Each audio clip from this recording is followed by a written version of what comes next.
মানুষ ব্যবসার পিছনে আগে টাকা বিনিয়োগ করে, তাই না? ব্যবসার আগে টাকা বিনিয়োগ করে, তারপরে সে ব্যবসা করে। এই জায়গায় সেম সিস্টেমটা এরকমই হইতেছে। যখনই একজন নির্বাচন প্রার্থী সে নিজের টাকা খরচ করে, এরকম কোটি কোটি টাকা খরচ করে সে নির্বাচনে দাঁড়িয়ে তারপর জয়যুক্ত হইতেছে, এরপরে তার মেন্টালিটি কীরকম হইবে এটা আপনারাই ভালো বলতে পারেন।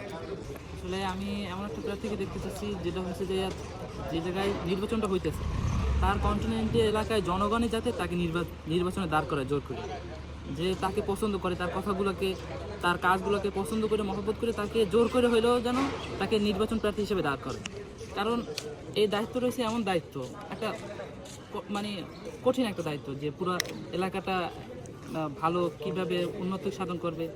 তো এরকম দায়িত্ব কাজ, মানে এটা একটা দায়িত্বের কাজ, অনেক কষ্টসাধ্যের কাজ। যেই দায়িত্বের কাজ আর কি সচরাচর কম মানুষই নিতে চাইবে। যেমন আগেরকার জমানায় যেটা হইতো, সাহাবীরা এরকম দায়িত্ব নিতে চাইতেন না, তাদেরকে জোর করে দায়িত্ব দেওয়া হতো।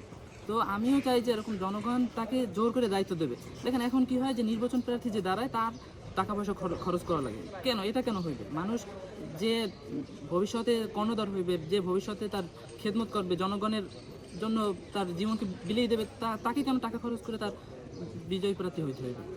যে জায়গায় জনগণ তাকে উৎসাহ দেবে বিভিন্নভাবে, তাকে যে আমরা তোমার পাশে আছি, তুমি নির্বাচনে দাঁড়াও, সেই জায়গায় পুরো সিস্টেমটাই অন্য হইতেছে। মানুষ ব্যবসার পিছনে আগে টাকা বিনিয়োগ করে, তাই না? ব্যবসার আগে টাকা বিনিয়োগ করে, তারপরে সে ব্যবসা করে। এই জায়গায় সেম সিস্টেমটা এরকমই হইতেছে।